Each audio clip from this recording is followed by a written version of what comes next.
माघ मास का महात्म 28वां अध्याय। वशिष्ठ जी कहने लगे कि हे राजा दिलीप, बहुत से जन समूह सहित अछोत सरोवर में स्नान करके सुखपूर्वक मोक्ष को प्राप्त हो गए। तब लोमस जी कहने लगे, संसार रूपी इस तीर्थ राजा को सब श्रद्धा पूर्वक देखो। यहाँ पर 33 करोड़ देवता आकर आनंद पूर्वक रहते हैं। यह अक्षय वट है जिनकी जड़ें पाताल तक गई हैं और मार्कंडेय ऋषि प्रलय के समय भगवान इसी अक्षय वट का आश्रय लेते हैं। यही शिव जी की प्रिय भगवती भागीरथी हैं जिसकी सिद्ध लोग सेवा करते हैं। यह गंगा स्वर्ग के हेतु पताका है। इसका जल पीकर मनुष्य मुक्त हो जाते हैं। हे मुनि, सभी प्राणी इस नदी को यमुना से मिली हुई पाते हैं। इसका संगम बड़े पुण्य से प्राप्त होता है।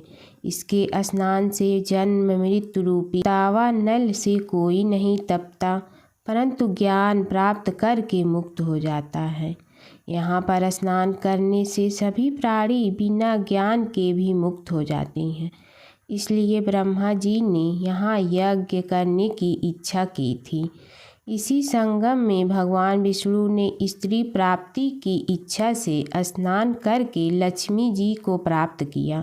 यहाँ पर त्रिशूलधार शिव जी ने त्रिपर दैत्य को मारा था और प्राचीन काल में उर्वशी स्वर्ग से गिरी थी तथा स्वर्ग पाने की इच्छा से यहाँ पर ही उसके स्नान करने से नहुस कुल के राजा ययाति ने वंशधर पुत्र प्राप्त किया। यहाँ पर इंद्र ने प्राचीन काल में धन की इच्छा से स्नान किया था और माया से कुबेर के सब धन को प्राप्त किया था। प्राचीन काल में नारायण तथा नर ने हजारों वर्ष तक प्रयाग में निराहार रहकर उत्तम धर्म किया था। यहाँ से जैगा सभ्य सन्यासी ने महादेव जी जैसी शक्ति वाले से विजय पाई थी तथा अरिमा आदि लोक के अति दुर्लभ ऐश्वर्य प्राप्त किए थे। इसी क्षेत्र में तपस्या करके श्री भारद्वाज सप्त ऋषियों में सम्मिलित हुए। जिन्होंने भी यहाँ स्नान किया सबको स्वर्ग की प्राप्ति हुई। इसलिए हमारे विचार से तुम त्रिवेणी में स्नान करो। इस स्नान से पहले किए हुए तुम्हारे सब पाप नष्ट हो जाएंगे और संपूर्ण वैभवों को प्राप्त हो जाओगे। ऋषि के इस प्रकार के सत्य वचन सुनकर सब ही त्रिवेणी में स्नान करने लग गए और उसी स्नान करने से सबकी पिशाचता नष्ट हो गई। श्राप से विमुक्त होकर उन्होंने अपना शरीर धारण कर लिया। वेद निधि ने अपनी संतान को देखकर प्रसन्नचित होकर लोमस जी को संतुष्ट किया और कहा कि आपके अनुग्रह से ही श्राप से विमुक्त हुए। अब आप इन बालकों के योग्य धर्म को कहिए। लोमस जी ने कहा कि इस युवा कुमार ने वेदों का अध्ययन समाप्त कर लिया है, इसलिए इन कन्याओं के प्रति पूर्वक कर कमलों को ग्रहण करे। तब लोमस जी तथा अपने पिताजी की आज्ञा से इस ब्रह्मचारी ने 5 कन्याओं से विवाह किया। इन कन्याओं के सब मनोरथ पूर्ण हुए। जिसके घर में लिखा हुआ यह महात्म पूजा जाता है वहाँ नारायण ही पूजे जाते हैं।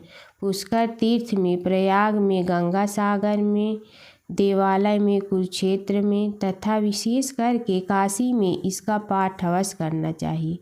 पुष्कर तीर्थ में ग्रहण के अवसर पर इसके पाठ का दुगुना फल मिलता है और मरने पर वैष्णव पद को प्राप्त होता है। एक समय की बात है, एक निधन ब्राह्मण था। वह बहुत ही गरीब था लेकिन मन से श्रद्धालु था।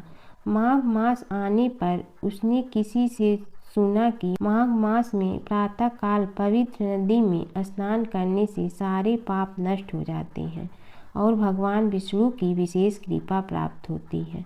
उस ब्राह्मण के पास न तो गर्म वस्त्र थे न ही अच्छे भोजन की व्यवस्था, फिर भी वह प्रतिदिन ठंड में नदी स्नान करता और भगवान विष्णु का ध्यान करता। वह न तो दिखावे के लिए व्रत करता था और न ही किसी से कुछ मांगता था। एक दिन भगवान विष्णु वृद्ध ब्राह्मण के वेश में उसके पास आए और उसकी परीक्षा ली। ब्राह्मण ने अपने थोड़े से भोजन में से भी उन्हें प्रसाद स्वरूप दे दिया। उसकी निस्वार्थ भक्ति और माघ मास के नियमों से प्रसन्न होकर भगवान विष्णु ने उसे दर्शन दिए। भगवान ने कहा, हे ब्राह्मण, माघ मास में श्रद्धा से किया गया स्नान, दान और भक्ति कभी व्यर्थ नहीं जाती। इसके बाद ब्राह्मण के सारे कष्ट दूर हो गए और अंत में उसे विष्णु लोक की प्राप्ति हुई। सत्यभामा और तुलसी की कथा। एक बार नारद मुनि ने सत्यभामा से कहा कि यदि वे कृष्ण को अगले जन्म में भी पति के रूप में पाना चाहती हैं तो उन्हें कृष्ण को दान करना होगा। सत्यभामा ने कृष्ण को दान कर दिया। फिर जब नारद मुनि कृष्ण को ले जाने लगे तो अन्य रानियों ने उन्हें रोक लिया। नारद मुनि ने कहा कि यदि वे कृष्ण के वजन के बराबर धन दे तो वे कृष्ण को छोड़ देंगे। रानियों ने अपनी सारी संपत्ति दी, लेकिन कृष्ण का पलड़ा भारी रहा। अंत में रुक्मिणी ने तुलसी का एक पत्ता रखा और पलड़ा बराबर हो गया। इस घटना के बाद कृष्ण तुलसी धारण करते हैं। माता सीता की कथा। यह कहानी सीता माता कहती थी और श्री राम इसे सुना करते थे। एक दिन श्री राम भगवान को किसी काम के लिए बाहर जाना पड़ा तो सीता माता कहने लगी कि भगवान, मेरा तो 12 वर्ष का नित्य नियम है।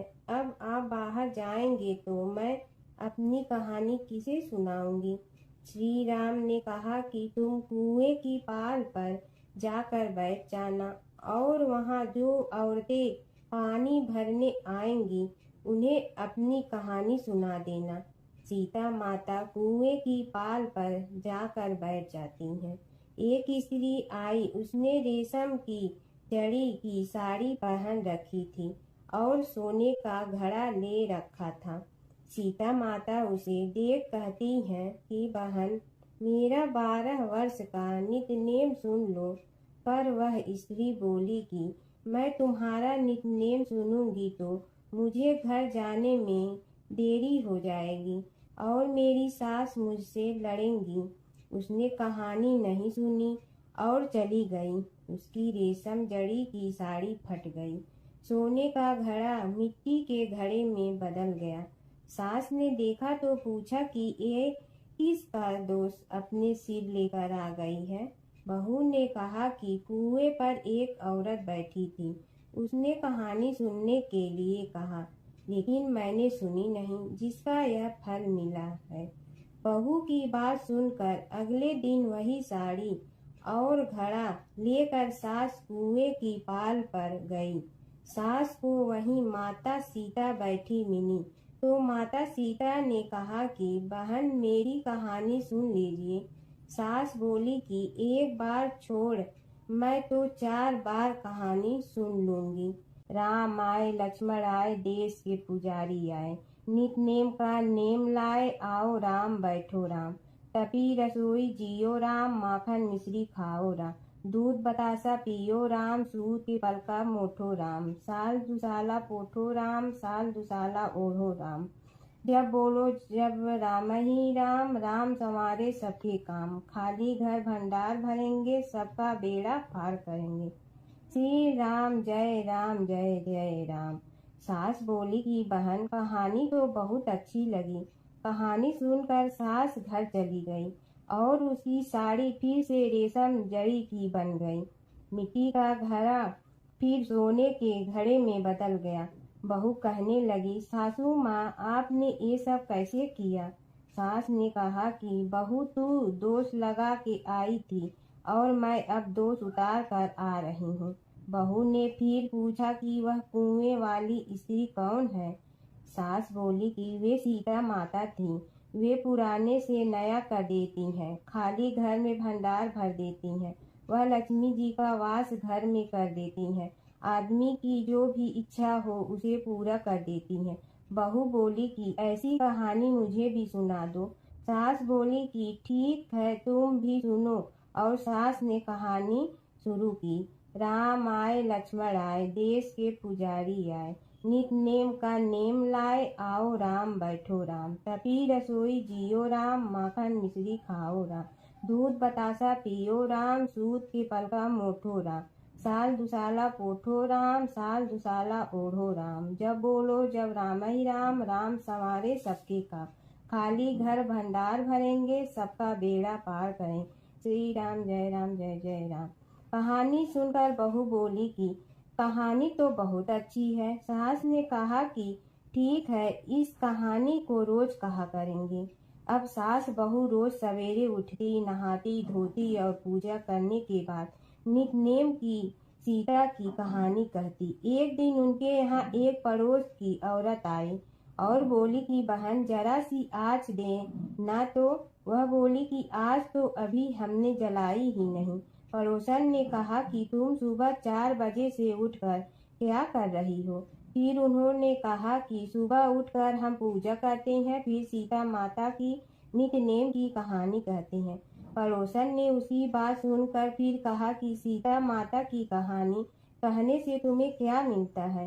वे बोली कि इनकी कहानी कहने से घर में भंडार भर जाते हैं, सारे काम सिद्ध होते हैं, मन की इच्छा भी पूरी हो जाती है। पड़ोसन कहती है कि बहन ऐसी कहानी तो मुझे भी सुना दो। फिर वह बोली कि ठीक है, तुम भी यह कहानी सुन लो। राम आए लक्ष्मण आए, देश के पुजारी आए, नित नेम का नेम लाए, आओ राम बैठो राम। सारी कहानी सुनने के बाद पड़ोसन कहने लगी, बहन कहानी तो मुझे बहुत अच्छी लगी। अब वह पड़ोसन भी नित नेम सीता माता की कहानी कहने लगी। कहानी कहने से सीता माता ने पड़ोसन के भी भंडार भर दिए। अब तो पूरे मोहल्ले में नित नेम की कथा चल पड़ी। हर किसी की मनोकामना पूरी होने लगी। हे सीता माता, जैसे आपने उनके भंडार भरे वैसे ही आप हमारे भी भंडार भरना, सबकी भरना, कहानी सुनने वाले के भी और कहानी कहने वाले के भी। गणेश और बुढ़िया माई की कथा। एक बुढ़िया थी, वह बहुत ही गरीब और दृष्टिहीन थी। उसके एक बेटा और बहू थे। वह बुढ़िया सदैव गणेश जी की पूजा किया करती थी। एक दिन गणेश जी प्रकट होकर उस बुढ़िया से बोले, बुढ़िया माँ, तू जो चाहे सो मांग ले। बुढ़िया बोली, मुझे तो मांगना नहीं आता, कैसे और क्या मांगूं? तब गणेश जी बोले, अपने बहू बेटे से पूछ कर मांग ले।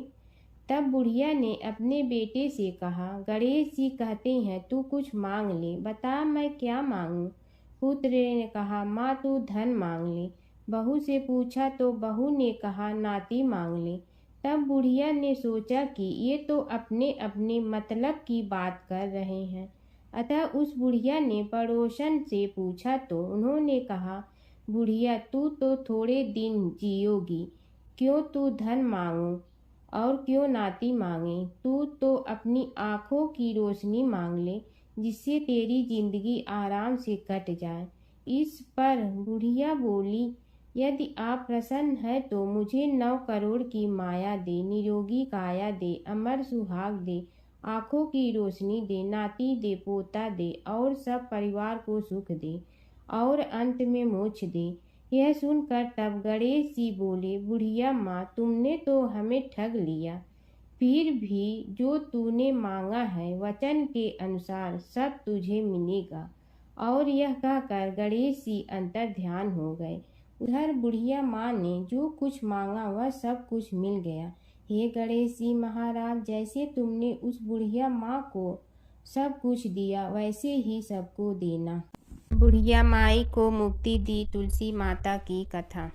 एक बुढ़िया माई तुलसी जी को सींचती और कहती कि हे तुलसी माता, सत की दाता, मैं तेरा बिडला सींचती हूँ, मुझे बहू दे, पीताम्बर की धोती दे, मीठा मीठा घास दे, बैकुंठा में वास दे, चटक की चाल दे, पटक की मोत दे, चंदन का काठ दे, रानी सा राज दे, दाल भात का भोजन दे, 11 की मौत दे, कृष्ण जी का कंधा दे, तब तुलसी माता यह सुनकर सूखने लगी।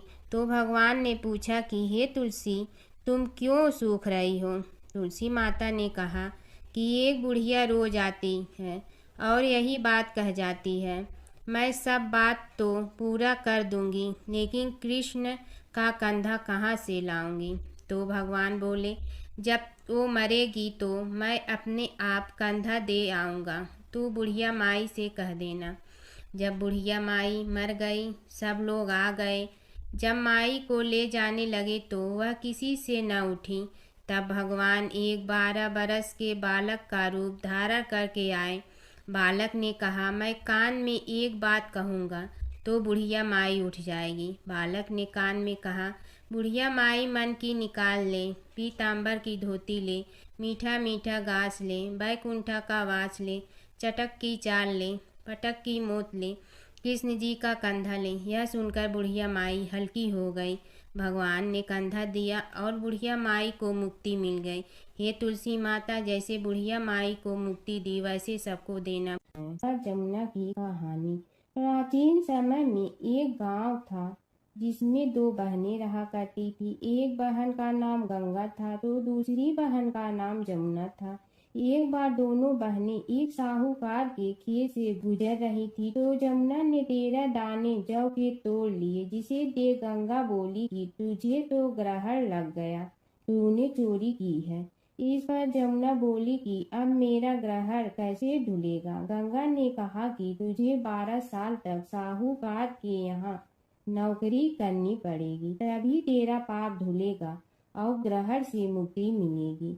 जमुना साहूकार के यहाँ नौकरी के लिए जाती है और अपने लिए काम मांगती है। साहूकार उसे काम पर रख लेता है, लेकिन काम करने से पहले जमुना उसे कहती है कि मैं सारे काम करूंगी लेकिन 4 काम नहीं करूंगी।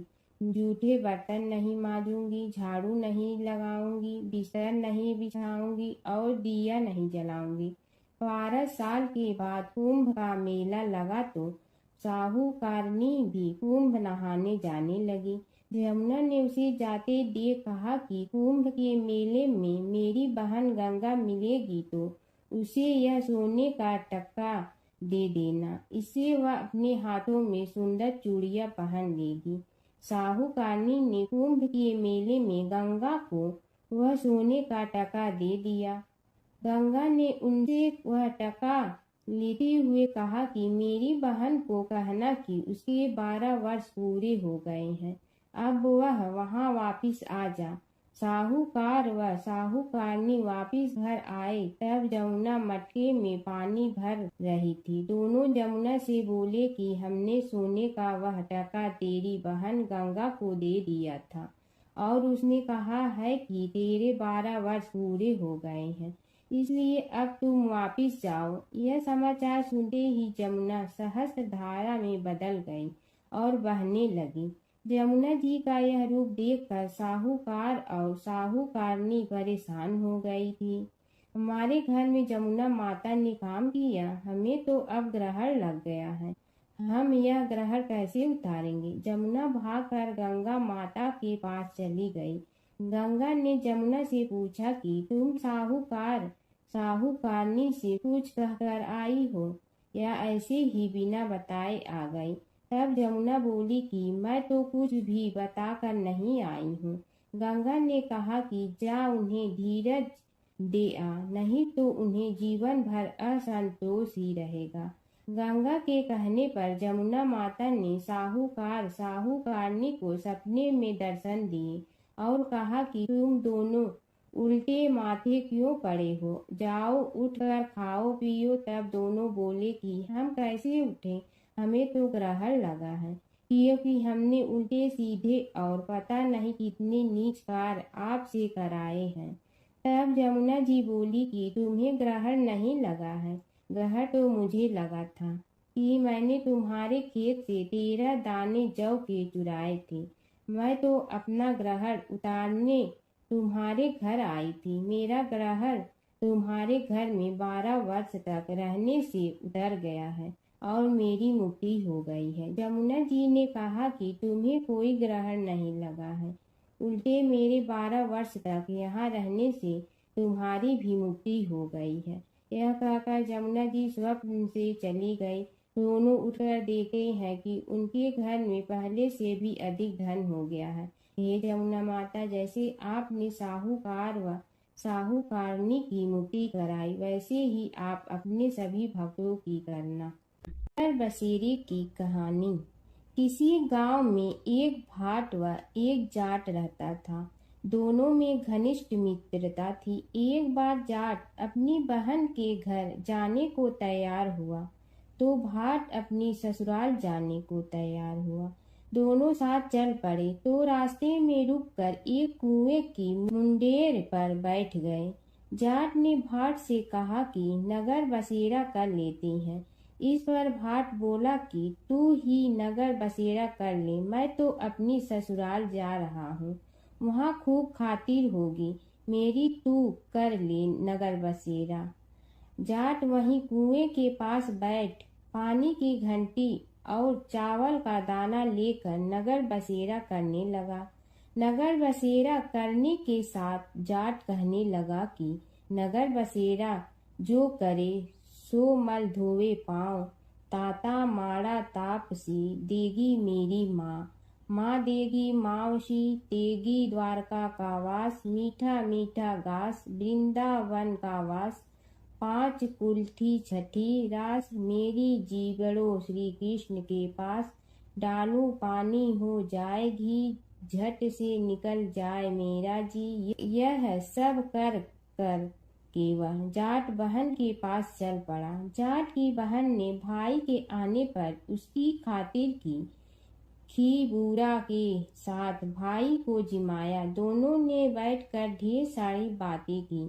इधर भाट अपने ससुराल पहुंचा तो वहां आग लगी हुई थी। आग बुझाने वह भी लग गया, जिसमें हाथ मुंह भी काले हो गए और खुद भी थोड़ा सुलझ गया। ना रोटी ना पानी के लिए ही किसी ने पूछा। एक पड़ोसन आई तो उसने भाट की सास को कहा कि जमाई आया है, जरा उस आओ भगत कर लो। बुढ़िया बोली कि सब कुछ तो जल गया है, अब कहाँ से आओ भगत करूं।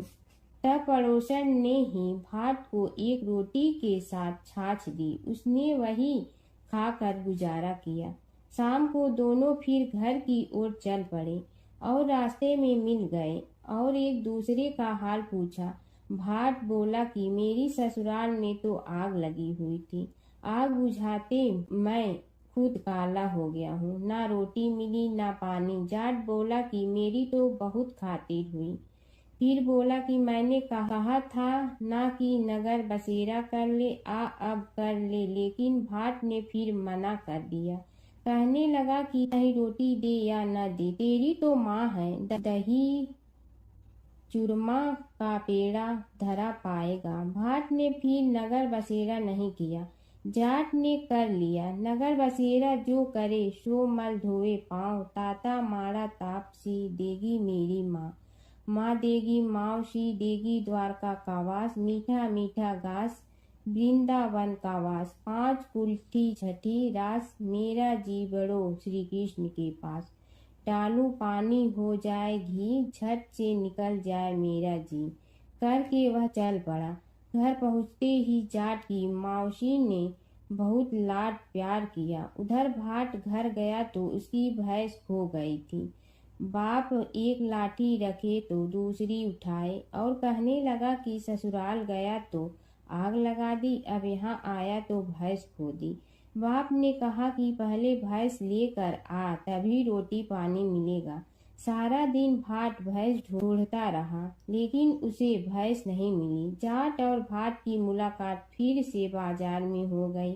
जाट ने भाट के हाल चाल पूछे तो भाट बोला कि आते ही भैंस खो गई, बस उसी दिन से भैंस ढूंढ रहा हूँ।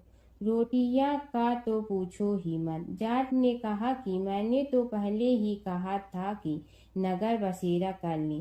जाट की बात सुनकर भाट बोला कि तेरे नगर बसेरे में इतनी ताकत है तो चल अब कर लेते हैं। दोनों ने बैठकर नगर बसेरा किया।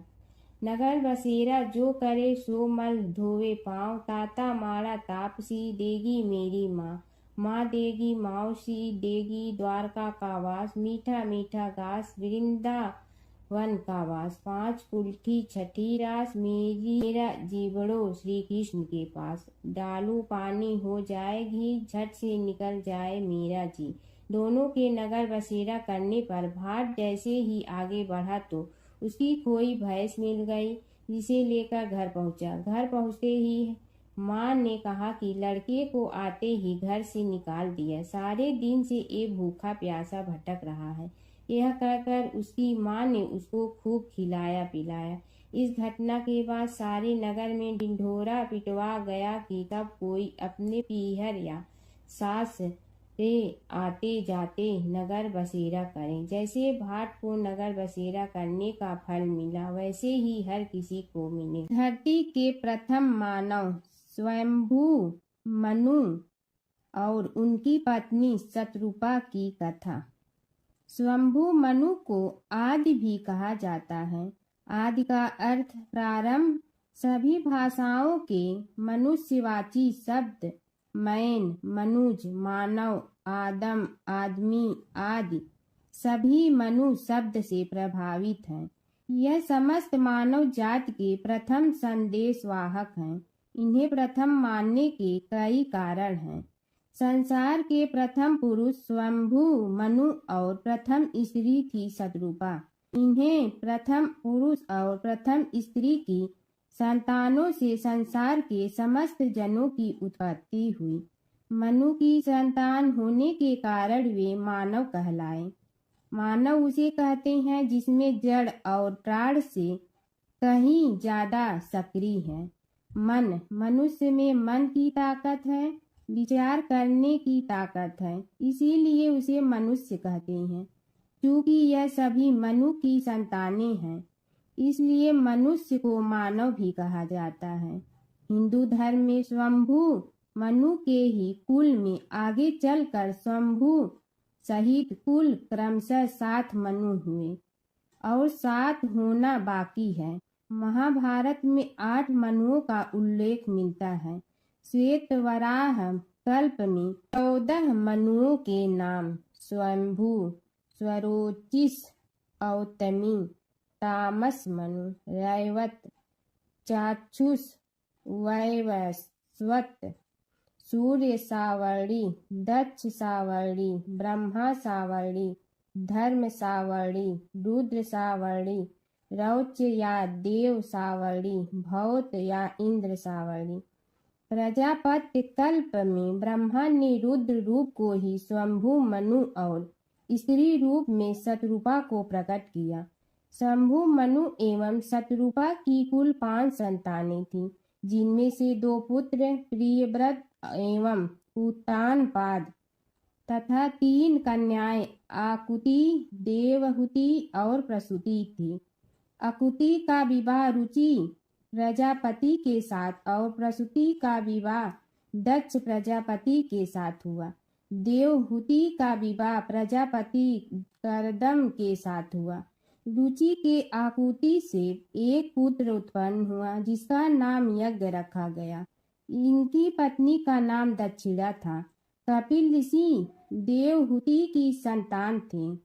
हिंदू पुराणों अनुसार इन्हीं 3 कन्याओं से संसार के मानवों में वृद्धि हुई। दक्ष ने प्रसूति से 24 कन्याओं को जन्म दिया। इसके नाम श्रद्धा, लक्ष्मी, पुष्टि, धुति, तुष्टि, मेधा, क्रिया, बुद्धि, लज्जा, वपु, शांति, रिद्धि और कीर्ति है। 13 का विवाह धर्म से किया और फिर भृगु से ख्याति का, शिव से सती का, मरीचि से संभूति का, अंगिरा से स्मृति का, पुलस्त्य से प्रीति का, पुलह से क्षमा का, कृति से सन्नति का, अति से अनसुईया का, वशिष्ठ से ऊर्जा का, वह से स्वाह का तथा पितरों से स्वधा का विवाह किया। आगे आने वाली सृष्टि इन्हीं से विकसित हुई। दो पुत्र प्रियव्रत और उत्तानपाद। उत्तानपाद की सुनीति और सुरुचि नामक दो पत्नी थीं। राजा उत्तानपाद के सुनीति से ध्रुव तथा सुरुचि से उत्तम नामक पुत्र उत्पन्न हुए। ध्रुव ने बहुत प्रसिद्धि हासिल की थी। स्वयंभू मनु के दूसरे पुत्र प्रियव्रत ने विश्वकर्मा की पुत्री बहिष्मति से विवाह किया था, जिनसे आग्निध्र, यज्ञबाहु, मेधातिथि आदि 10 पुत्र उत्पन्न हुए। प्रियव्रत की दूसरी पत्नी से उत्तम, तामस और रैवत ये 3 पुत्र उत्पन्न हुए, जो अपने नाम वाले मनवंतरों के अधिपति हुए। महाराज प्रियव्रत के 10 पुत्रों में से कवि, महावीर तथा सवन ये 3 नैष्ठिक ब्रह्मचारी थे और उन्होंने संन्यास धर्म ग्रहण किया था।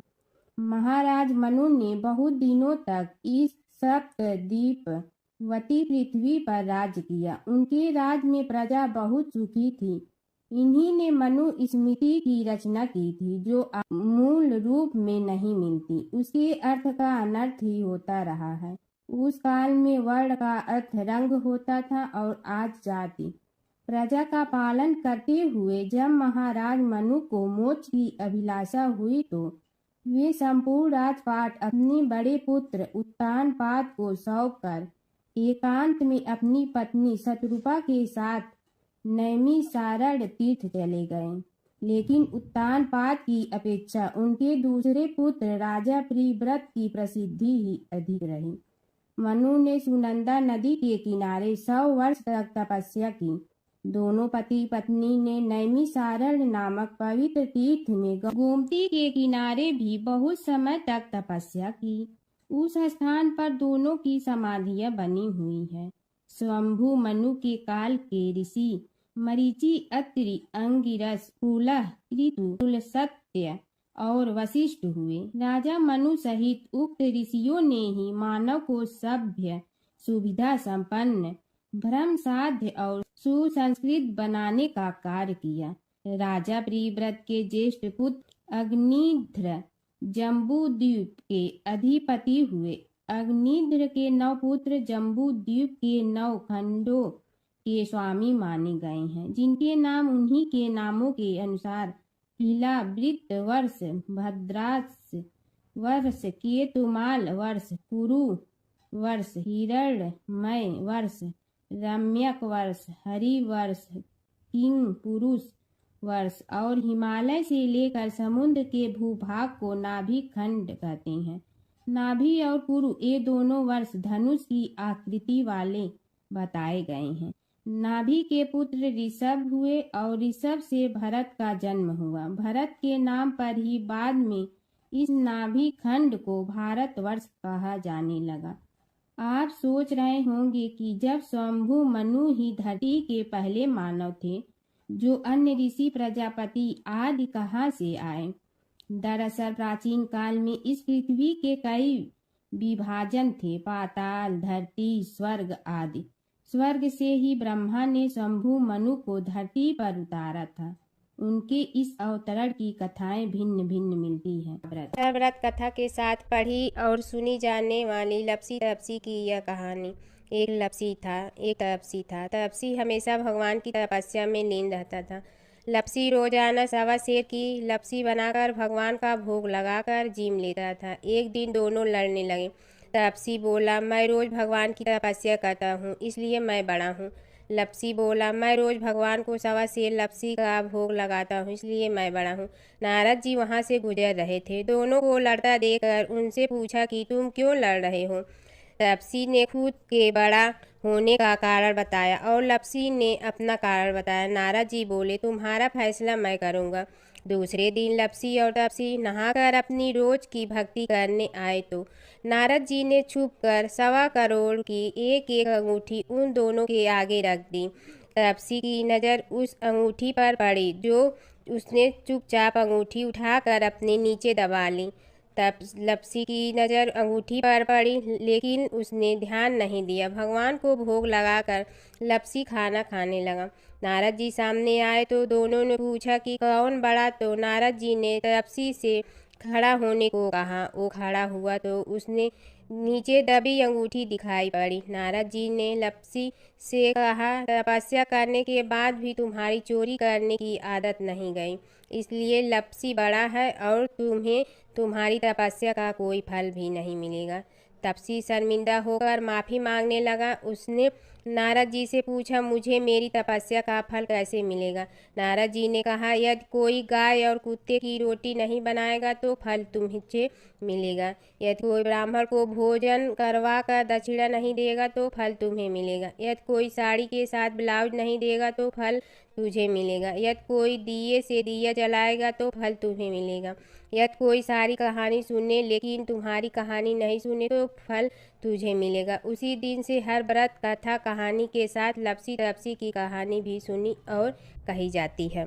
ओम जय जगदीश हरे, स्वामी जय जगदीश हरे। भक्त जनों के संकट क्षण में दूर करे। ओम जय जगदीश हरे। जो ध्यावे फल पावे, दुख बिन दे मन का। सुख संपत्ति घर आवे, कष्ट मिटे तन का। ओम जय जगदीश हरे।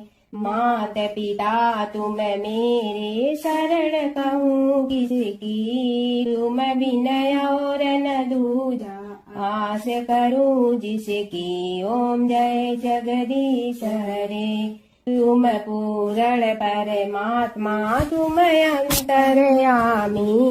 पार ब्रह्म परमेश्वर, तुम सबके स्वामी। ओम जय जगदीश हरे। तुम बिंदा के सागर, तुम पालन करता। मैं मूर्ख कल काम, कृपा करो भरता।